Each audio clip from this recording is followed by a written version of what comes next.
ধামরাইহাট জেলায় আজকে মহেশতলা বিধানসভার অন্তর্গত রবীন্দ্রনগর থানার আন্ডারে যে ঘটনা ঘটেছে আরো একবার চোখ খুলে দিল বাংলার মানুষের, বাংলার হিন্দুদের বিশেষ করে, যে আমরা এবং বিজেপি অর্থাৎ বিজেপির নেতারা যে কথাটা বলে আসছে, মমতা বন্দ্যোপাধ্যায়ের শাসনে হিন্দুরা সুরক্ষিত নয়, পুলিশ আপনাকে বাঁচাতে পারবে না, মমতা বন্দ্যোপাধ্যায়ের পুলিশ বাঁচাতে পারবে না। আজকে তুলসী গাছ তুলে ফেলাকে কেন্দ্র করে যে গন্ডগোল, যে সাম্প্রদায়িক দাঙ্গা শুরু হলো, দাঙ্গা বলা ঠিক নয়, একতরফা মুসলমানরা হিন্দুদের বাড়িঘর ভেঙেছে, হিন্দুদেরকে মেরেছে, এমনকি পুলিশকে পর্যন্ত ছাড়েনি।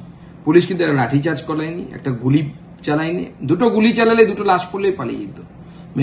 মেটিয়া বুরুজ থেকে হাজার হাজার লোক, মানে মুসলিম দাঙ্গাকারী, তারা গিয়ে সেখানে দাঙ্গা হাঙ্গামা করেছে।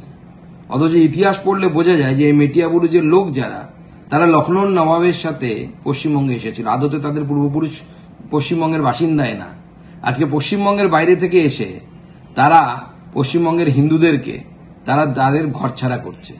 বাঙালি ভাবুন, আগামী দিনে আপনাদের চরম বিপদ অপেক্ষা করছে যদি না সচেতন হন।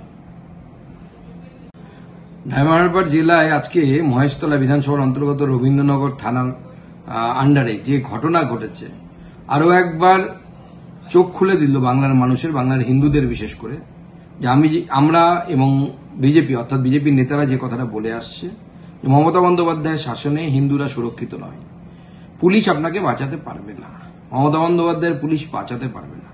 আজকে তুলসী গাছ তুলে ফেলাকে কেন্দ্র করে যে গন্ডগোল, যে সাম্প্রদায়িক দাঙ্গা শুরু হলো, দাঙ্গা বলা ঠিক নয়, একতরফা মুসলমানরা হিন্দুদের বাড়িঘর ভেঙেছে, হিন্দুদেরকে মেরেছে, এমনকি পুলিশকে পর্যন্ত ছাড়েনি।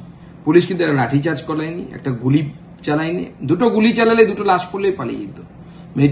মেটিয়া বুরুজ থেকে হাজার হাজার লোক, মানে মুসলিম দাঙ্গাকারী, তারা গিয়ে সেখানে দাঙ্গা হাঙ্গামা করেছে। অথচ ইতিহাস পড়লে বোঝা যায় যে এই মেটিয়া বুরুজের লোক যারা, তারা লখনৌর নবাবের সাথে পশ্চিমবঙ্গে এসেছিল। আদতে তাদের পূর্বপুরুষ পশ্চিমবঙ্গের বাসিন্দায় না।